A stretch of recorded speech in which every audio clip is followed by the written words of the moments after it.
So you teach upper elementary and you're pretty used to having sufficient readers in your classroom. But over the past few years, it seems like your students are entering your room with lower and lower reading proficiencies. Does that sound familiar? Upper elementary teachers are having to focus on things that they haven't necessarily had to teach before, like letter sounds. You are certainly not alone.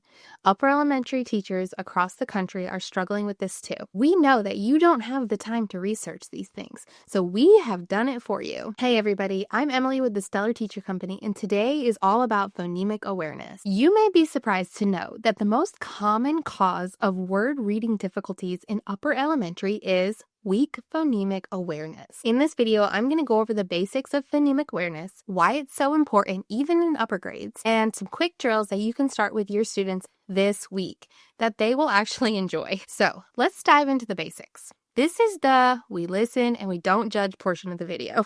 If you aren't familiar with phonemic awareness, then you're certainly not alone. And if this is brand new information to you, we are not judging. We are just happy that you are here learning. So phonemic awareness is the ability to hear, identify, and manipulate the individual sounds of language, and those are called phonemes. Phonemic awareness is purely auditory. As soon as letters come into play, it switches over and becomes phonics. Phonemic awareness is typically focused on in the early stages of reading, but it's also a super important skill in the upper elementary classroom as well.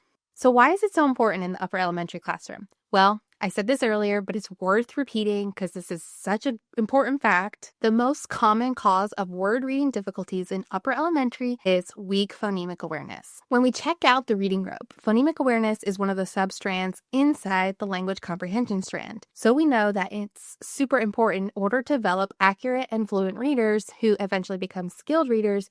Phonemic awareness is worth our time. Speaking of time, if you teach upper elementary, research recommends 5 to 10 minutes a day for the core and 15 minutes a day of phonemic awareness for an intervention. Okay, so let's jump into activities that you can do with your upper elementary students this week. Before I share, I want you to understand that the activities I'm going to share are drills. They should be quickly paced and direct for your students. When we teach phonemic awareness, it should be explicit and systematic. So we have to commit. Okay, here are 3 phonemic awareness activities for your students. Number 1 is going to be phoneme segmentation. The goal here is to get your students to say all the sounds they hear in one word. For example, what sounds do you hear in the word hand? And d. And then we'd have our students blend it back. Blend it back, hand. Here's another example. What sounds do you hear in the word watch? W, ah, ch. Blend it back, watch.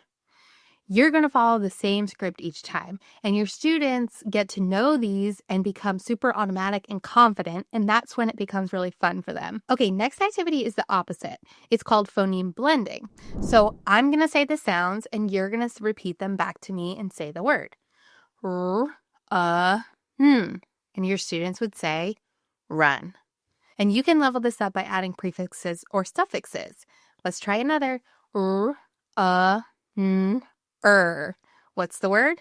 And your students would say runner. Okay, last activity I will share is called phoneme swap. This one is really fun because students really have to think on it. And at first it might trip them up, but they get really, really good at it and really, really excited to do this one. So students are going to swap one sound in a word to create a new word. Here's an example. Change the in map to a t. What's the new word? And your students, you give them some think time. What's the new word? Tap. Change the s in slip to a f. What's the new word? Flip. Change the p in plan to s. What's the new word?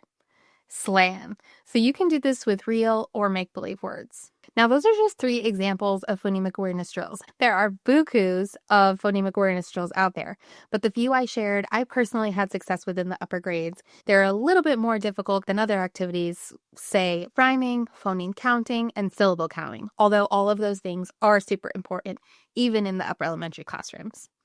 After all, we want our students to have that strong phonemic awareness in order to become increasingly automatic, fluent, and eventually skilled readers. Okay, one last thing before I let you go, I have a few quick tips for teaching phonemic awareness.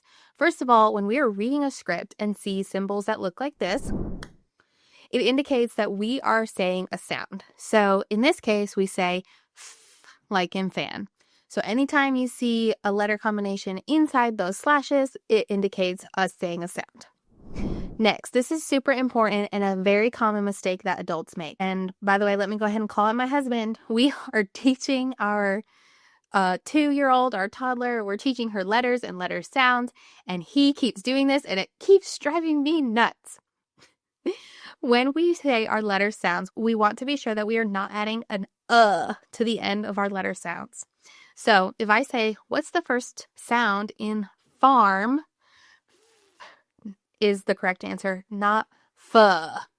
When we are modeling these sounds for our students, we want to make sure we are saying the sound accurately. Imagine if you told the student to write the sounds you hear, f, they would probably get their pencil out and write f, u, and then on their paper, you would have fu. We don't want that. So we want to make sure we clip our sounds when saying that. B instead of b and k instead of k. You get it. Avoid adding extra sounds. To wrap up, please know that without phonemic awareness, our students will struggle with reading fluently and in turn struggle with reading comprehension. Even though phonemic awareness may feel like the most basic reading skill, it's essential, even in upper elementary. Therefore, we want to be intentional about incorporating it into our reading blocks. Let me know in the comments if you're committed to helping your struggling readers by incorporating phonemic awareness into your upper elementary reading block. I'd also love to let you in on a secret, a big secret. The Stellar Teacher Collective has something really exciting coming out this summer. And hint, hint, it has to do with phonemic awareness and phonics. We are just so excited to get that to you, so keep your eye out for that. Thanks so much for watching. Hit that like and subscribe button, and we will see you in future Stellar Teacher Company videos.